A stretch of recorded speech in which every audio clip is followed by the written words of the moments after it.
Il-Ministru tas-Saħħa Chris Fearn ilu mill-inqas sa mill-2019 jaf li d-deal tal-isptarijiet huwa wieħed ħażin.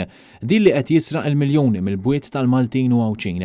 Ftehim li għadu sal-lum ma tħassarx minkejja li l-Ministru tas-Saħħa ilu żgur sentejn sħaħ konxju li dan huwa deal skandaluż. Dan kien konfermat mis-Sunday Times of Malta meta rrappurtaw li l-Ministru tas-Saħħa tal-lum Chris Fearn u l-Ministru tas-Saħħa preċedenti Konrad Mizzi kellhom argument jaħraq dwar id-deċiżjoni li l-isptarijiet jinbjaw lil barranin. Ir-rapport jindika li Fearn fl-2019 kien maran Joseph Muscat, il-Prim Ministru ta' dak iż-żmien, u qallu li d-deal ma setax jibqa' fis-seħħ. Dan kollu jikkonferma kif minkejja bidla fit-tmexxija tal-Partit Laburista, minkejja li Chris Fearn huwa inkarigat mis-settur tas-saħħa u minkejja li kemm hu kif ukoll Robert Abela ilhom jafu mill-2019 li qed ninsterqu ħallew id-deal ta' 3 sptarijiet ma' Stewart Healthcare fis-seħħ. Ikkuntattjat mit-Times, Fearn qal li madwar 18-il xahar wara li Stewart ħadu f'idejhom l-isptarijiet sar jaf li l-kumpanija Amerikana kienet qed tiddiskuti reviżjonijiet fil-ftehim mal-Ministeru tat-Turiżmu li kien fidejn Konrad Mizzi.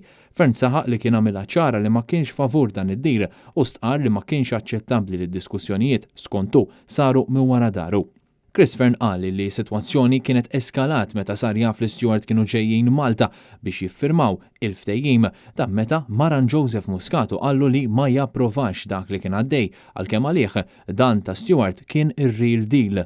Din mhux biss konferma tad-disgwit fil-kamp Laburista, iżda konferma tal-kontinwità li wiegħed Robert Abela għaliex ilhom jafu li hemm xi ħaġa ħażina għal diversi snin u baqgħu ma waqfux id-deal. Wieħed irid ifakkar li Chris Fearn kien ikkontesta lil Robert Abela biex jilħaq Prim Ministru, iżda il-magna tal-Partit Laburista ħadmet biex Prim Ministru jilħaq Abela u mhux Chris Fearn. Ftit wara li sar Prim Ministru, Robert Abela kien qal li waqqaf grupp ta' ħidma biex jirrevedi l-konċezzjoni u jiddeċidi dwar il-futur tal-kuntratti ma' Stewart.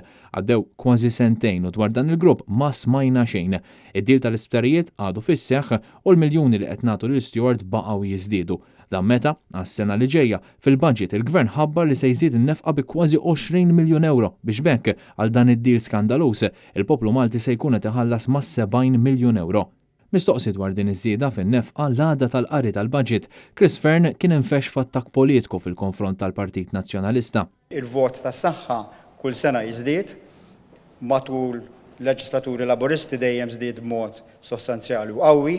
Għalfejn qed nerġgħu intuhom iktar meta blitajnihom ma tawna kważi xejn. Ma nistax nifhem għalfejn il-Partit Nazzjonalista żdied għal Stewart bħala xi ħaġa qed tinjora l-parti ta' Stewart li hija stramba. Mhux talli jaf li hemm xi ħaġa ħażina fid-deal u talli m'għamel xejn dwaru, imma talli meta mistoqsi minn Net News xorta għażel li jitkellem b'mod partiġjan. Apparti dan kollu fl-aħħar ġimgħat sirna nafu wkoll li Joseph Muscat irċieva 60,000 euro f'miżati ta' konsulenza mingħand kumpanija Svizzera li tħallset 3.6 miljun euro minn Stewart Healthcare fl-2018. Dan fil-waqt li rapport ippubblikat is-sena l-oħra mill-Awditur Ġenerali sab tħassib serju fil-mod ta' kif ingħata l-kuntratt